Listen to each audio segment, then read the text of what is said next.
Congress party अब गांधीवादी नहीं, गाली वाली कांग्रेस बन चुकी है। बार बार हर चीज को मुद्दा बनाना, हर चुनाव से पहले अपनी माताजी को लेकर आना और छुई बन के राजनीति करना सिर्फ नरेंद्र मोदी को ही आता है, हमें तो नहीं। राहुल गांधी के इकोसिस्टम ने उसको जस्टिफाई किया, उन्होंने जिसने गाली दी उसको बचाने का प्रयास किया। कहते हैं कि वो स्वर्गवासी हो गई हैं, उनके लिए क्यों आप?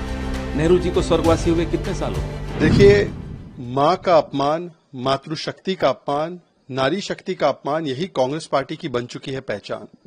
कांग्रेस पार्टी ने प्रधानमंत्री नरेंद्र मोदी जी को गाली दी, उनकी माताजी को गाली दी, उस पर माफी मांगने के बदले, उसका खंडन करने के बदले राहुल गांधी के इकोसिस्टम ने उसको जस्टिफाई किया, उन्होंने जिसने गाली दी उसको बचाने का प्रयास किया। तारिक अनवर का भी बाइट सामने आया था कि कैसे वो बचा रहे थे, और अभी भी उनके मन में कोई पीड़ा नहीं है, इसीलिए उन्होंने इतना भद्दा और अपमानजनक वीडियो बनाया है। और फिर से एक बार प्रधानमंत्री माताजी का ही नहीं बल्कि हर माता का अपमान किया है। ये उस प्रदेश में हो रहा है जहां पर हम सीता मैया कहते हैं, ये उस प्रदेश में हो रहा है जहां पर हम छठी मैया की पूजा करते हैं।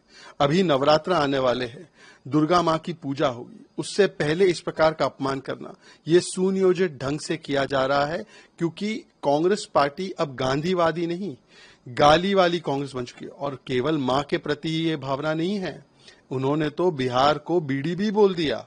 तो सोचिए, कांग्रेस आज गली गली में नहीं, कांग्रेस गाली गाली में आ चुकी है। ये उनकी प्रवृत्ति है और ये राहुल गांधी के इशारे पे किया जा रहा है, अन्यथा राहुल गांधी इसके लिए माफी मांगे। ये तो ऑफिशियल हैंडल से हुआ है। इसमें अपमान कहां हुआ, किसका हुआ? नसीहत देना माता पिता का कर्तव्य होता है, तो माता पिता का अपमान तो नहीं है अगर वो नसीहत दे रहे हैं। तो नसीहत लेने वाला अगर उसको अपना अपमान मान ले, जो इस केस में नरेंद्र मोदी हैं, तो वो नरेंद्र मोदी का हेडेक है, हमारा नहीं। इसमें अपमानजनक एक शब्द बता दीजिए उनकी माताजी के प्रति हुआ हो तो। ये बार बार हर चीज को मुद्दा बनाना, हर चुनाव से पहले अपनी माताजी को लेकर आना और छुई बन के राजनीति करना सिर्फ नरेंद्र मोदी को ही आता है, हमें तो नहीं आता।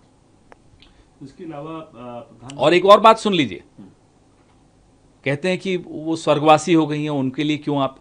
नेहरू जी को स्वर्गवासी हुए कितने साल हो गए? वो नहीं देखते, वो तो अपमान करते हैं नेहरू जी का।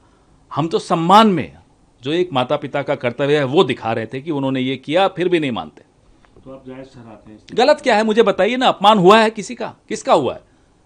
नसीहत लेने वाले को अपमानजनक लग रहा है कि साहब मैं तो विश्व गुरु हूं, मुझे कौन नसीहत दे सकता है? मुझे तो अपनी माताजी भी नसीहत नहीं दे सकती। क्या बात है भाई, ये क्या रवैया है आपका?